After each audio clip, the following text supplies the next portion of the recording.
If you grew up watching Mario videos on YouTube, then you'd see a lot of crazy things. And I mean, a lot of crazy things. But that doesn't mean they weren't entertaining. The show on YouTube that was really entertaining is SMG4. SMG4 has recently had its 15th anniversary a few days ago, and the show ended a few months ago, and since I'm a big fan of the show, I wanted to make this video on talking about why SMG4 has always been good to me, and why it's been an impact on so many fans. SMG4 is a show that started in 2011 on YouTube, made by Luke fuck, I can't say that last name. SMG4 stands for Super Mario Glitchy 4. SMG4 is basically a parody series of Mario 64 the machinimas, where the main man himself, Mario, does stupid things like hump his spaghetti and basically make a parody of himself. Machinima is basically taking a video game and making a movie out of it, kind of like Red versus Blue. Luke also got really creative with storytelling here, where he also based most of the videos and episodes around glitches because he was hacking Mario 64 to make movies. And Mario wasn't the only character in this show. You also had Toad, who was basically the Squidward of the show because he always got irritated and who was always fed up with Mario's BS. Peach was annoying. That's it. Luigi was gay. That's it. And how could we forget about SMG4 himself, who didn't appear till episodes after the first one. God damn. But anyway, SMG4 was basically the straight man of the show to all Mario's stupid shenanigans. The show also acknowledged the fact that he was a YouTuber, I thought that was pretty cool. The episodes, like I said, they were very weird, but they were weird in a good way. They were weird in a creative and unique way, in an entertaining way, because like I said, Luke did a lot of creative storytelling with Mario 64. And he also had a lot of edgy humor, because if you ever go back and see the humor that seems extreme, just know that this was in 2011 when people were still making like edgy humor on the internet. And most of the other characters, since he still used Mario 64, he just made most of the other new characters that appeared in the episodes based on Mario and Nintendo recolors. As time went on, SMG4 also started using Gmod to improve his videos. This was a good idea because Gmod, you can do funny ragdoll physics, and it was also for more backgrounds because he couldn't put everything in Mario 64, which that was also pretty cool. This started around 2013 to 2015, which is where most people started watching SMG4, including myself. And because of this, he started using new characters that weren't just Mario recolors. And thanks to this, we also got new kinds of miniseries on his channel. We got Stupid Mario Blank, R64, something that used to stand for something that was really offensive, and the most famous of all, If Mario Was in Blank. These three series of SMG4 would have Mario basically be transported in other types of media and be a goofball and making a parody out of it. And it is the most hilarious shit ever. Like, my first video of SMG4 was either Freddy Spaghetti Ria or If Mario Was in Undertale. And I still really love those episodes to those days because they're just creative and just funny. And how can I forget SMG4's most popular video, Who Let the Chomp Out? This is his most popular video because it is just the most, it is the most unique, creative, and it's just funny. And it's just cool. And that's another thing. SMG4, since his videos were always goofy and stuff, and edgy, he based it mostly around memes. Mainly Nintendo memes, because, well, Mario.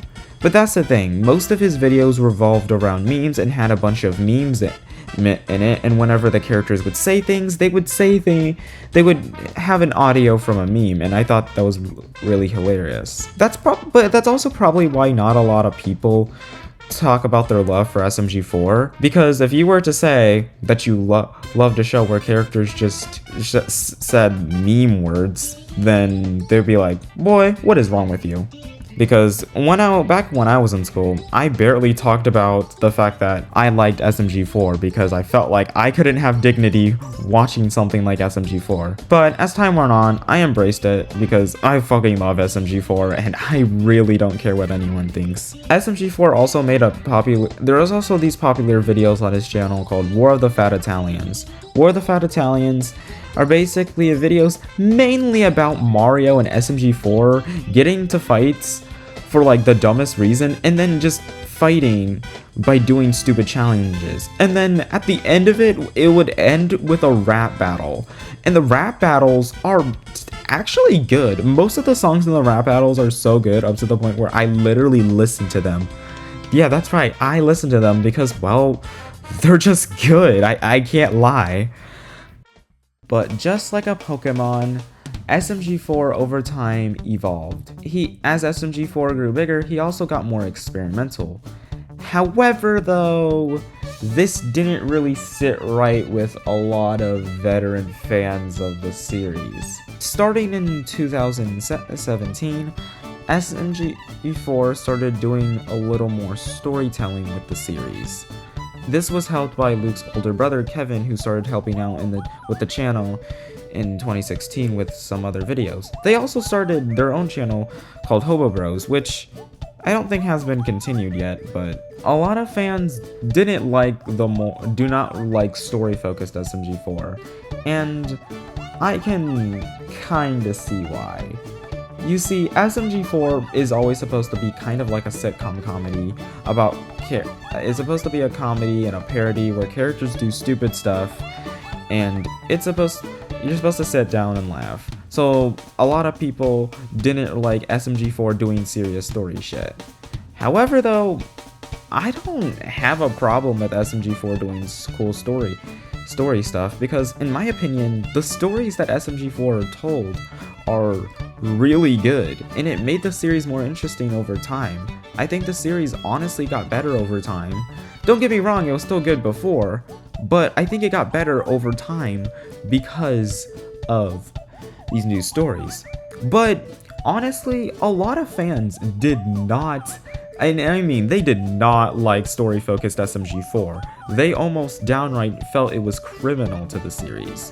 And a huge representation of this is the new direction that SMG4 took was the new characters. When SMG4 was making his new direction and with the new story-focused episodes, he made new and original characters. SMG4 always had original characters, but these original characters were different because instead of just being Nintendo recolors or parodies with simple personalities, they had original designs with complex character arcs. The episode that changed SMG4 forever and is a huge representation of this is If Mario Was in Splatoon. This episode was the introduction to Meggy Splitzer. Meggy Splitzer, let's just say she's one of the most controversial and divisive characters in the SMG4 community. It really shocked me when I found out that not a lot of people like her. And that's just really weird to me because I fucking love Meggy. She's one of my favorite characters. She has a great personality, she has great character arcs. Well, who is Meggy anyway? Meggy Splitzer is an Inkling turned human. She's always dreamed of winning Splatfest, but wasn't always the best at it. She didn't like Mario at first because she thought Mario just got in his way, but over time they both became best friends because Meggy thought his goofy and dumb personality was charming. Meggy, at the time, got so popular and so loved that she became a main character of the series, and she got used a lot. Another character that was quick to become a mainstay in the series, just like Meggy, was Tari. Atari was a gamer girl character that was introduced in the episode Mario the Ultimate Gamer, where she helps Mario get better at video games to beat SMG4 at Super Smash Each Other in the Ass Brothers. Atari is not only a character in the show, she's mostly a character to advertise Glitches Productions' first show, Meta Runner, which, hey, I'm not complaining, I love Meta Runner, but hey, that's a video for another day. Oh yeah, SMG4 was responsible for creating Glitch Productions. Yeah, if you don't know this, which most people probably do, Luke and Kevin from SMG4, they created Glitch Productions. So yeah, they're responsible for lots of the amazing shows that came. Since the series had new characters and new direction, there came story arcs. Story arcs are these mini-serialized episodes consisting of one ongoing story. The first story arc was the Waluigi arc. Basically, Waluigi is mad that he hasn't gotten into Smash Brothers, so he becomes evil and tries to take over the world. Most of these story arcs have simple premises, but have complex character arcs, so that makes them really enjoyable. And the first one, many people who don't even like story-focused SMG4 or the modern SMG4 can at least say that they like the Waluigi arc because it's based off of SMG4's meme-like nature. And yeah, I would agree. While I do really like the Waluigi arc, I wouldn't say it's the best arc. But hey, it was just the first arc. They were testing things out, so it's still a great arc though. The next one is the rapper Bob arc. Bob basically becomes a rapper and neglects his friends, and his friends get mad at him over time and start to not talk to him again. So Bob has to earn their trust again. And yeah, that's basically it. I didn't really care for this arc. Now, this next arc is the anime arc. The anime arc is the most controversial SMG4 arc in the series by many, many fans. The anime arc is basically about where the Mushroom Kingdom bans anime thanks to Mario, Bob, and Boopkins acting like stupid weebs. So Mario and his friends try to get anime back to being legal by doing illegal things, basically. This arc was also the introduction of Axel the artist, who makes his own manga and also uses his magic pencil to draw characters and bring them to life. So he's basically Bowser Jr. I mean, I guess that makes sense. The reason why this arc is so despised by many fans is because it not just killed off a character, it also turned Maggie, who was an Inkling, into a human. A common complaint toward modern SMG4 is that the show is too serious.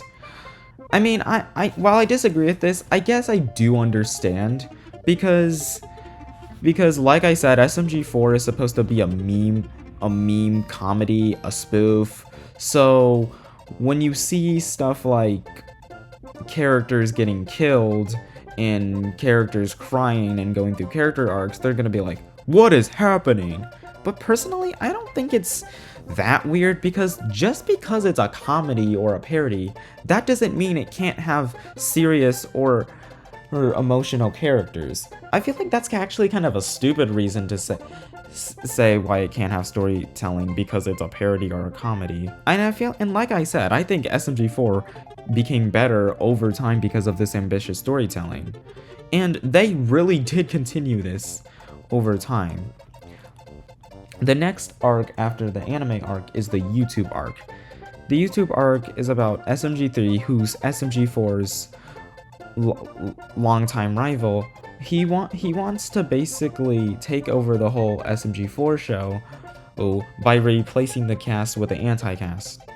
By the way, the anti-cast are fucking annoying. SMG4, while always being a returning antagonist, after this arc, he became a mainstay, and in fact, he became literally a main character. The next two arcs after this are interesting. The next two arcs are the lore, what I like to call the lore arcs. These are the Genesis and Revelation arcs. Both take name from the Bible. These arcs explore the backstory of SMG4 and SMG3. So basically, 4 and 3 are brothers and aliens. Kind of. Let me explain. Both characters come from a USB that was plugged into Mario 64. Apparently, Mario wasn't always stupid. Mario was only stupid because SMG4's USB contained lots of electric meme energy that accidentally zapped Mario. That's how Mario became stupid. And this arc was also the introduction of SMG1 and SMG2. And it is revealed that SMG actually stands for Super Meme Guardian. Meme Guardians basically protect the memes of the universe, the current ones and the dead ones. Mario is basically the avatar of the universe because he's the main playable character in Mario 64. So if he dies, basically so does the whole world. The main villain of this whole arc is SMG0, or Niles. See, the thing is, Niles, a long time ago, lost his world and his avatar due to corrupted memes and the God Box. And now Niles wants to destroy SMG4's universe to take out his anger so he can get his revenge. And he also takes over Axel's body in the process. And then Axel even dies because Axel knows that there's only one way to defeat SMG0 is by killing Axel. So he tells Melanie to kill Axel, which is really sad because Axel and Melanie were gonna become a couple, and he died. But hey, Melanie gets to continue his manga series, which is good. The lore arcs are some of my favorite storytelling in SMG4, because the thing is, if you love fun cartoons having deep, dark, and complex lore, then I feel like you'd really love this arc, because I really do. Next, we have the lawsuit arc. Basically, SMG4 gets sued by Nintendo and has to stop using Mario. But the reason why people don't really like this arc, because it was kind of an excuse to redesign SMG4, SMG3, and SMG3. Oh, and Bob and Bookins for some reason. I do like these characters' redesigns. I mean, I didn't like them at first because the first models were not that good, but then they changed and upgraded the models, which was really good. Starting with 2020, SMG4 also started making movies for the series. The first movie that was made on SMG4 is Meggy's Destiny. This movie is about Meggy continuing her character arc after the anime arc. Damn, I said arc 2 times. But she continues her character arc by winning Splatfest. And you know, this is really good. It's a great way to end her character arc, even though she's gonna continue another one in Sunset Paradise. The next movie is the 10-year anniversary, which is basically in the name, an anniversary of celebrating SMG4's 10-year history. And this was also in the middle of the Genesis arc, and this also gave lots of lore to the series. The next two are very interesting and made good directions for the series. The next one we have is It's Gotta Be Perfect. It's Gotta Be Perfect is a movie about SMG4 who are trying to make the perfect YouTube video to get more views, and SMG4 neglects his friends in the process. So SMG3, Meggy, and Mario have to go in his castle to rescue SMG4. And then SMG3 helps SMG4 realize that he doesn't need to make the perfect video to be successful, that he already has fans that love him, and he also has friends that love him. So, when SMG4 and his friends escape the castle sinks. Yeah, I'm not kidding. That castle sinks. And this is a really interesting and bold move because this is the castle, not just to SMG4, but to Mario 64 parody, machinima parody videos in general literally have the most iconic location is Peach's castle. It was more iconic to SMG4, but it was still very iconic. But that's why it was so like weird and crazy when it happened, because it just felt kind of I mean I didn't mind it because, you know, I don't mind them doing bold things like that, but it was just crazy. But SMG4 and his friends say that they're going to build a new castle, and they do in future episodes. And this movie really increased the quality of SMG4 in future episodes and movies, and it was a really good character arc for SMG4 because it makes sense with his character being a YouTuber. I didn't say this before, but a common insecurity the SMG4 character has is that he's afraid that he's gonna lose views and that everyone's going to hate him, and then everyone thinks he's going to fall off. And you know, and I'm glad they explored that with this movie.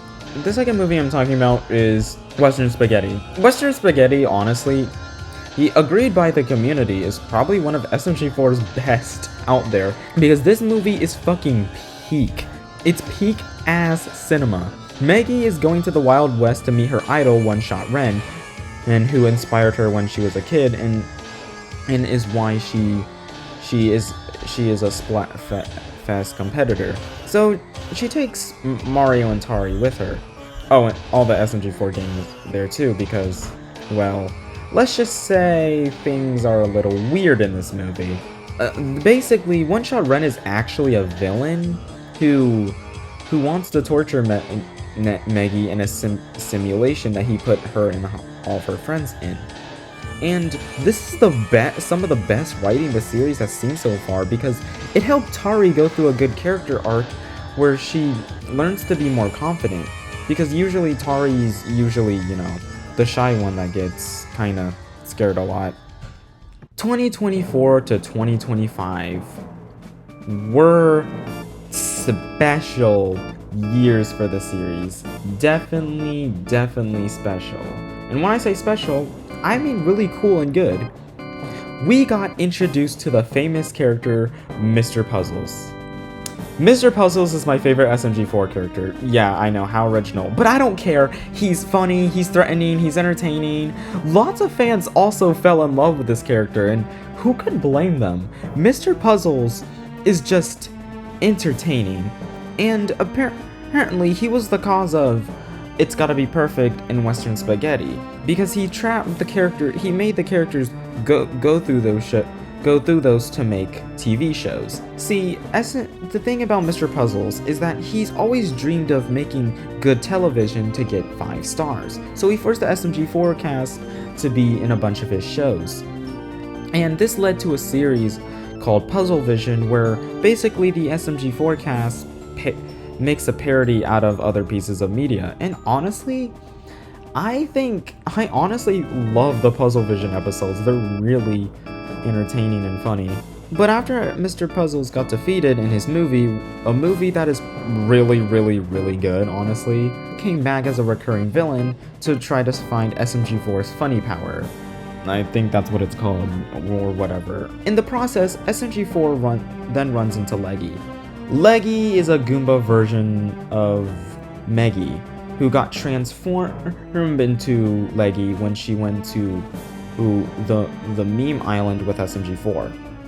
I do not like Leggy. Mr. Puzzles and Leggy became friends, but then Leggy transforms back into Maggie, and then they're not friends anymore because Maggie does not like Mr. Puzzles. So Mr. Puzzles then runs away, but then Maggie starts to get a little bit of a soft spot for Mr. Puzzles, because Leggy is still inside of her. And Puzzles still loves Leggy because as a child, Mr. Puzzles didn't really have any friends. So Leggy was basically his first friend. So he transformed Maggie back into Leggy, and then Puzzles and Leggy made their own amusement park called Puzzle Park because Mr. Puzzles also wanted to make his own amusement park when he was a child, but his dad told him that he was a failure and he would never amount to anything great. Wow, Mr. Puzzles' father is kind of a bitch. But Mario and SMG4 basically have to save them because Mr. Puzzles also traps all of the other friends there again. They save everyone and everything goes back to normal. Except for Mr. Puzzles gets arrested. Remember how I said that Maggie has a soft side for Mr. Puzzles? Well, Mr. Puzzles is gonna get executed. Yeah, he was gonna get executed, but Maggie does feel bad because she still has Leggy inside of her. So she calls Mr. Puzzles and tells him that she's gonna lawyer up and help him not get executed. But Puzzles needs help going to visit Maggie, so he gets help by Mr. Weapons and Tomb.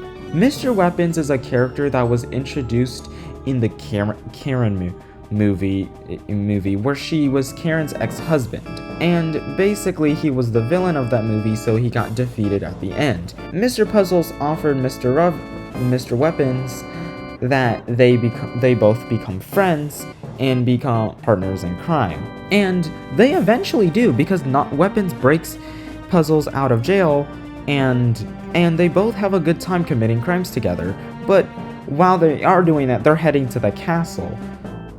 And when they head to the castle, Mr. Puzzles betrays Weapons by acting like he was always trying to get back in the trust with Maggie.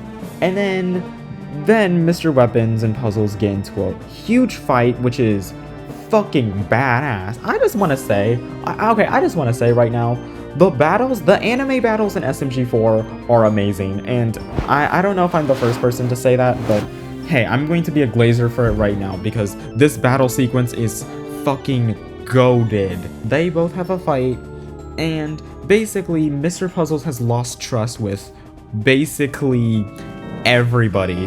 Maggie doesn't like him, Weapons doesn't like him, and everyone's looking to execute him, and then Mr. Puzzles actually feels really, really sad about it, and wants to try to make things up. The thing is, I kind of was mad at Mr. Puzzles at first, but then I also kind of felt bad for him, because he caused this, but like, he's lonely, and he basically doesn't have any friends. Hey, I wish I could be friends with Mr. Puzzles. Mr. Puzzles tries to fix this by using the YouTube remote from the YouTube arc to go back in time and fix his mistakes. The SMG4 characters and Mr. Weapons tries to stop him, but they keep traveling back to other times in SMG4 to revisit past memories. And this all takes place in War of the Italians 2025. Which was the last one and best one to ever exist, because it is just like the 10-year anniversary, it is a complete celebration of the past, and it is beautiful. Just fucking beautiful.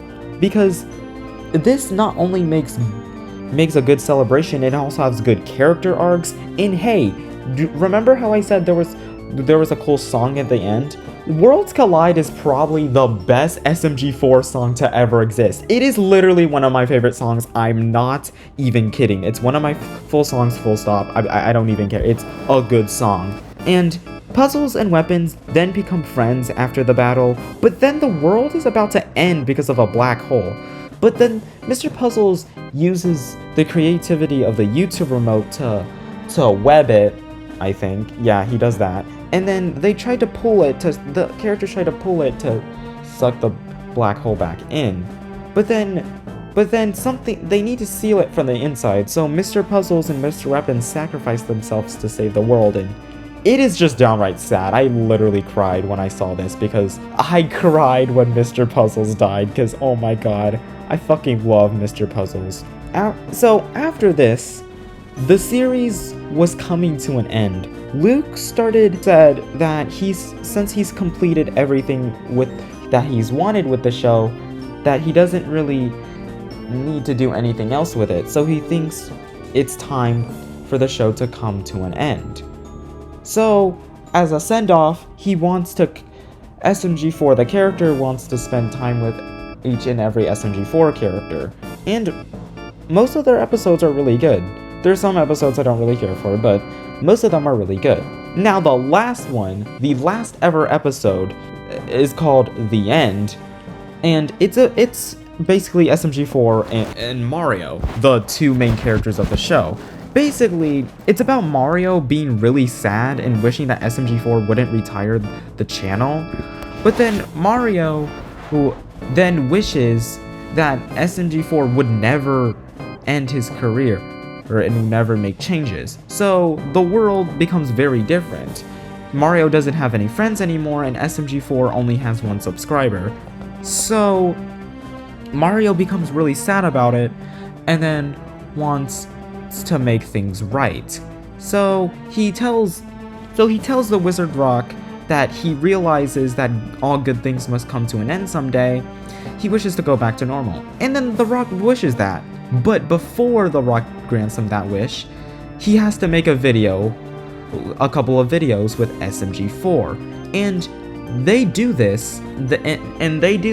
This becomes a Scatman montage of the song Scatman's World, and I just have to say, that is fucking incredible. Scatman's World is not just an incredible song, it's one of the most incredible songs you think about when you think about SMG4.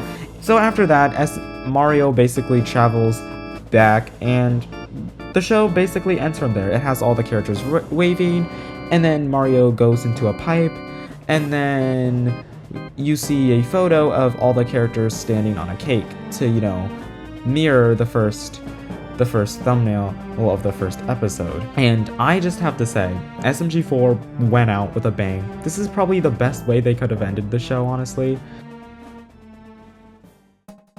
I am a massive fan of SMG4, and I still will be for the rest of my life. This series is one of the best shows I've ever watched on YouTube. It has amazing characters, creative stories, and it's inspired me and a lot of other fans to make their own kind of content. And it's also just hilarious.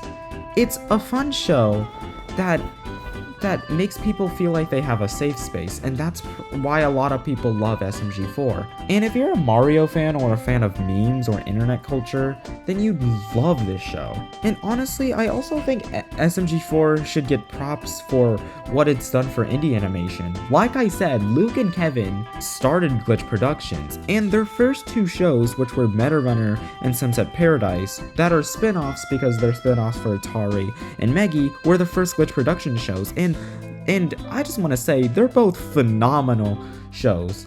I'm gonna make a video on those two someday, mostly Meta Runner because I love Meta Runner. But I just want to say that SMG4 definitely also helped shape indie animation into what it is today. And SMG4 isn't gone forever. There are people that make similar content to SMG4. And hey, remember how I said that Tari and Meggy got spin-offs? Well, Mr. Puzzles is getting a spin-off on Zamination, which, oh boy, I am so excited for, and when that comes out, I am making a video on it, and I am talking about how much of a banger it is, because let's be honest, it's gonna be a banger. And I'd also love to see more spin-offs of other characters like Bob, Karen, Boobkins, Psycho, anybody. And I'm glad that SMG4 has left a good legacy. I'm so glad it's left a good legacy on YouTube. But just because it's ended, that doesn't mean you still can't go back and watch it. And that doesn't mean you can't start watching it either. You can start watching SMG4 at any time and love it. Because SMG4 is amazing and will always be.